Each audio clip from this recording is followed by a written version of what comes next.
Hi friends, welcome to our channel. ముందుగా అయితే అందరికి నమస్కారం అండి. ఆంధ్రప్రదేశ్ రాష్ట్ర వ్యాప్తంగా ఉన్నటువంటి ఓటు కలిగి ఉన్నటువంటి లబ్ధిదారులకు రీసెంట్గా అయితే సర్ అనే కార్యక్రమాన్ని అయితే ఏపీ ప్రభుత్వం అయితే ప్రారంభించడం జరిగిందండి. ఈ సర్వే అనేది జూలై 14 వరకు ఉంటుందంటే సమాచారం. సో దీనికి సంబంధించి బిఎల్ఓలు ప్రతి ఇంటికి వచ్చి ఎన్యూమరేషన్ పత్రాలు అనేవి ఇవ్వడం జరుగుతుంది అంటే సమాచారం అండి. ఈ ఫామ్ని మీరు ఏ విధంగా ఫిల్ చేయాలి అనేటువంటి పూర్తి సమాచారం అయితే నేను వీడియోలో తెలియజేస్తాను. ఈ ఫామ్ని మీరు ఫిల్ చేసి ఇస్తేనే మీరు ముసాయిదా సంఘంలో పేరు అనేది కలిగి ఉంటారనేది సమాచారం. ఎవరైతే కొత్తగా ఓటు అనేది తీసుకోవాలనుకుంటున్నారో వారికి కూడా ఇది చాలా అవసరం అవుతుందంటే సమాచారం అండి. సో ఓకేనా, నేను మీకు ఈ ఫామ్ని ఏ విధంగా ఫిల్ చేయాలి అనేటువంటి సమాచారాన్ని అయితే 1 by 1 అయితే తెలియజేస్తాను.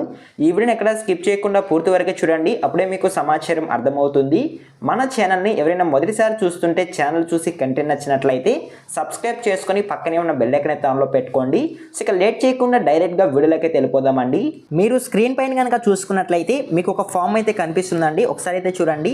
సో దీన్నే ఎన్యూమరేషన్ ఫామ్ అయితే అనడం జరుగుతుంది. ఈ ఫామ్ని కనుక మీరు ఫిల్ చేసినట్లయితే మీకు ముసాయిదా సంఘంలో ఏదైతే లిస్ట్ ఉంటుందో దాంట్లో మీ పేరు అనేది రావడం జరుగుతుంది.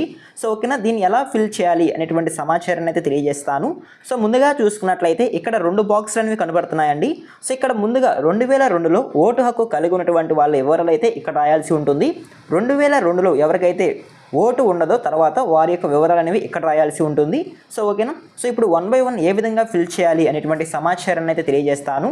సో ముందుగా చూసుకున్నట్లయితే ఓటర్ పేరు, సో గతంలో ఎవరైతే జాబితాలో పేరు అనేది కలిగి ఉన్నారో 2002లో వారి యొక్క పేరు అనేది అక్కడ ఎంటర్ చేయాల్సి ఉంటుంది. తర్వాత ఓటర్ ఫోటో గుర్తింపు కార్డ్ నెంబర్ అందుబాటులో ఉంటే ఇవ్వాల్సి ఉంటుంది, లేదా అవసరం లేదనైతే ఇక్కడ ఇవ్వడం జరిగింది. సో తర్వాత నెక్స్ట్ చూసుకున్నట్లయితే బంధువు పేరు, సో బంధువుకి సంబంధించి అంటే ఇక్కడ ఓటర్ పేరు అనేది ఉంటుంది కదా. సో ఓటర్కి సంబంధించి ఎవరైతే బంధువు ఉంటారో వారి యొక్క పేరు అనేది ఇక్కడ రాయాల్సి ఉంటుందండి. సో ఓకేనా, తర్వాత బంధుత్వం, సో వాళ్ళకి మీతో ఎటువంటి బంధుత్వం ఉంటుంది అనేటువంటి సమాచారాన్ని అయితే అక్కడ మీరు ఎంటర్ చేయాల్సి ఉంటుంది. తర్వాత మీరు ప్రస్తుతం ఉంటున్న జిల్లా తిరుపతి మరియు రాష్ట్రం ఆంధ్రప్రదేశ్, శాసన సభ నియోజకవర్గం పేరు, సో మీ యొక్క నియోజకవర్గం ఏదైతే ఉంటుందో దాని యొక్క పేరు అనేది అక్కడ ఇవ్వాల్సి ఉంటుంది. సో ఓకేనా, తర్వాత చూసుకున్నట్లయితే ఇక్కడ 3 బాక్స్ అయితే ఇవ్వడం జరిగిందండి. భాగం సంఖ్య, క్రమ సంఖ్య, సో ఇవి కనుక మీకు తెలియకుండా కనుక ఉన్నట్లయితే సో మీ ఇంటికి వచ్చే అధికారులు అయితే ఉంటారండి, అధికారులే వాటిని అయితే ఫిల్ చేయడం జరుగుతుంది. సో ఓకేనా, మీరు ఫిల్ చేయాల్సిన అవసరం అయితే లేదు. సో ఓకేనా, మీకు అర్థమైంది అనుకుంటున్నాను. ఆ తర్వాత నెక్స్ట్ చూసుకున్నట్లయితే సో ఇక్కడ చూసుకున్నట్లయితే పుట్టిన తేదీ, సో మీ ఆధార్ కార్డులో పుట్టిన తేదీ అయితే ఉంటుందండి. ఆ పుట్టిన తేదీ అయితే మీరు ఇక్కడ ఇవ్వాల్సి ఉంటుంది. So date of birth, month, year, so దానికి సంబంధించి వివరాలన్నీ ఆధార్ కార్డులో అయితే ఉంటాయి. ఆధార్ కార్డులో ఎటువంటి వివరాలు ఉంటాయో అవే మీరు అక్కడ ఇవ్వాల్సి ఉంటుంది. అదేవిధంగా ఆధార్ నెంబర్, అదేవిధంగా మొబైల్ నెంబర్, తండ్రి సంరక్షకుడి పేరు, సో ఇందాక నేను చెప్పాను కదా ఫస్ట్లో ఎవరైతే ఓటర్ పేరు రాసి ఉన్నారో వారి యొక్క తండ్రి పేరు లేదా సంరక్షణ పేరు, సో అదైతే మీరు అక్కడ ఎంటర్ చేయాల్సి ఉంటుంది. సో ఓకేనా, మీకు అర్థమైంది అనుకుంటున్నాను. అదేవిధంగా నెక్స్ట్ చూసుకున్నట్లయితే తండ్రి లేదా సంరక్షకుడి ఓటర్ ఫోటో గుర్తింపు కార్డ్ నెంబర్ ఒకవేళ అందుబాటులో ఉంటే రాయవచ్చు, లేదా అవసరం లేదు. సో ఓకేనా, అదేవిధంగా తల్లి పేరు, తల్లి యొక్క ఓటర్ ఫోటో గుర్తింపు కార్డ్ నెంబర్ అందుబాటులో ఉంటే రాయవచ్చు, లేదంటే అవసరం లేదైతే ఇక్కడ ఇవ్వడం జరిగింది. సో జీవిత భాగ్యస్వామి పేరు, సో ఒకవేళ కనుక మీరు పెళ్ళైన వారి వివరాలు కనుక అక్కడ ఎంటర్ చేసినట్లయితే పేరు కనుక నమోదు చేసినట్లుంటే జీవిత భాగ్యస్వామి పేరు అనేది అక్కడ ఎంటర్ చేయాల్సి ఉంటుంది. సో ఓకేనా, జీవిత భాగ్యస్వామి ఓటర్ ఫోటో గుర్తింపు కార్డు కలిగినటువంటి నెంబర్ అందుబాటులో ఉంటే ఇవ్వచ్చు, లేదా అవసరం లేదు. సో ఈ రకంగా మీరు 2002లో ఎవరైతే ఓటు కలిగి ఉంటారో వారి యొక్క వివరాలు అనేవి ఇక్కడ ఎంటర్ చేయాల్సి ఉంటుంది. సో ఓకేనా, మీకు అర్థమైంది అనుకుంటున్నాను. సో ఈ విధంగా మీరు ఈ ఫామ్ని అయితే ఫిల్ చేయాల్సి ఉంటుందండి. అదేవిధంగా నెక్స్ట్ చూసుకున్నట్లయితే 2002లో ఎవరైతే ఓటు హక్కు కలిగి ఉండరో వారి యొక్క వివరాలు అనేవి మీరు ఇక్కడ ఎంటర్ చేసుకోవచ్చు. సో ఏ విధంగా ఎంటర్ చేయాలి అనేటువంటి సమాచారాన్ని అయితే తెలియజేస్తాను. సో ముందుగా చూసుకున్నట్లయితే ఎవరైతే ప్రజెంట్ ఓటుకి అప్లై చేసుకోవాలనుకుంటున్నారో వారి యొక్క పేరు అనేది ఇక్కడ ఎంటర్ చేయాల్సి ఉంటుంది. ఆ తర్వాత ఓటర్ ఫోటో గుర్తింపు కార్డు కలిగిన నెంబర్, సో ఇంతవరకు వాళ్ళకి నెంబర్ అనేది ఉండదు కాబట్టి ఇక్కడ ఇవ్వాల్సిన అవసరం అయితే లేదు. ఒకవేళ అందుబాటులో ఉంటే ఇవ్వచ్చు, లేదా అవసరం లేదని అయితే ఇక్కడ ప్రతిసారి అయితే మెన్షన్ చేయడం జరుగుతుంది.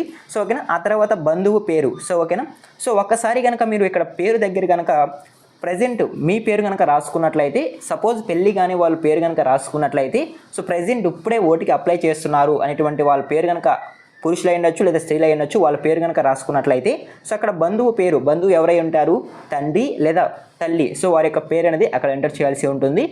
తర్వాత బంధుత్వం, సో వాళ్ళతో ఎటువంటి బంధుత్వం కలిగి ఉంటుంది అనేటువంటి సమాచారం అయితే రావాలి. ఒకవేళ కొడుకు తండ్రి అయితే సో ఏదైతే బంధుత్వం ఉంటుందో దాన్ని అక్కడ మీరు ఎంటర్ చేయాల్సి ఉంటుంది. తర్వాత జిల్లా, మీ యొక్క జిల్లా ఏదైతే ఉంటుందో అది, తర్వాత రాష్ట్రం దగ్గర ఆంధ్రప్రదేశ్, శాసనసభ నియోజకవర్గం పేరు, సో మీ యొక్క జిల్లాకు సంబంధించి మీ యొక్క గ్రామానికి సంబంధించి ఏదైతే నియోజకవర్గం ఉంటుందో సో ఆ నియోజకవర్గం యొక్క పేరు అనేది రాయాల్సి ఉంటుంది. ఈ 3 బాక్సులు సో మీకు అయితే తెలియదండి. సో మీ ఇంటికి వచ్చే అధికారులు ఎవరైతే ఉంటారో ఆ అధికారులే వాటిని అయితే ఫిల్ చేయడం జరుగుతుంది. సో ఓకేనా, మీకు అర్థమైంది అనుకుంటున్నాను. సో ఈ విధంగా మీరు ఈ యొక్క ఫామ్ అనేది ఫిల్ చేయాల్సి ఉంటుందండి. సో ఓకేనా, మీకు అర్థమైంది అనుకుంటున్నాను. ఇలా మీరు ఎంటర్ చేసిన తర్వాత ఇక్కడ చూసుకున్నట్లయితే మళ్ళీ మీ యొక్క డేట్ ఆఫ్ బర్త్, మీ యొక్క Aadhaar card number, mobile number అన్నీ ఎంటర్ చేయాల్సి ఉంటుంది. సో పుట్టిన తేదీ అయితే ఇక్కడ ఎంటర్ చేయాల్సి ఉంటుందండి, డేటు, మంత్, ఇయరు. అదేవిధంగా మీ యొక్క Aadhaar card number, mobile number, పనిచేసే మొబైల్ నెంబర్ అనేది కంపల్సరీ ఇవ్వాలి.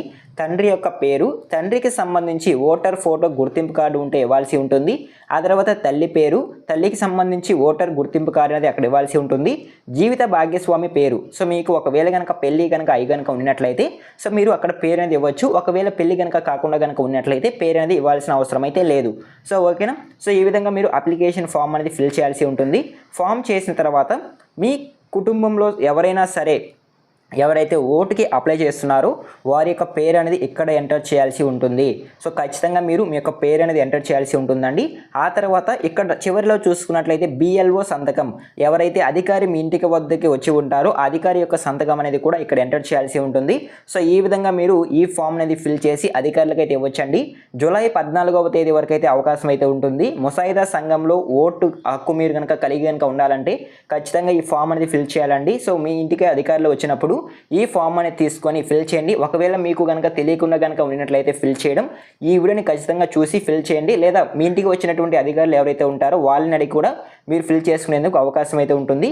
సో మీ ఇంటికి అధికారులు 3 సార్లు అయితే మీ ఇంటికి రావడం జరుగుతుందంటే సమాచారం అండి. 3 సార్లు ఇంటికి అధికారులు వచ్చినప్పుడు సో మీరైతే ఈ ఫామ్ని తీసుకొని ఫామ్ని అయితే ఫిల్ చేయొచ్చు. ఒకసారి మీరు ఇంట్లో కనుక లేకుండా కనుక ఉన్నట్లయితే అప్పుడు అధికారులు మీ ఇంటికి కనుక వచ్చినట్లయితే సో అప్పుడు మీరు తీసుకోలేదు, సో మీరు ఎటువంటి కంగారు పడాల్సిన అవసరం అయితే లేదు. అంటే అధికారులు వచ్చి వెళ్ళిపోయారు ఇంకా ఫామ్ ఎవరు అనేది సో మళ్ళీ నెక్స్ట్ ఇంకా 2 టైమ్స్ అయితే రావడం జరుగుతుంది. టోటల్గా 3 టైమ్స్ అయితే మీ ఇంటికి అధికారులు అయితే రావడం జరుగుతుంది. ఆ 3 టైమ్స్లో మీరు ఒకసారైనా సరే ఈ అప్లికేషన్ ఫామ్ తీసుకొని ఫిల్ చేసి అయితే ఇవ్వచ్చు. సో ఓకేనా, మీకు అర్థమైంది అనుకుంటున్నాను. సో ఈ విధంగా ఫామ్ అయితే ఫిల్ చేయాల్సి ఉంటుందండి. మీకు అర్థమైంది అనుకుంటున్నాను. ఈ ఇన్ఫర్మేషన్ కనుక మీకు నచ్చినట్లయితే లైక్ చేయండి. ఇలాంటి లేటెస్ట్ అప్డేట్స్ కొరకు మన ఛానల్ని సబ్స్క్రైబ్ చేసుకొని పక్కనే ఉన్న బెల్ ఐకాన్ ఆన్లో పెట్టుకోండి. ఎండ్ వరకు చూసిన థ్యాంక్ యూ ఫర్ వాచింగ్.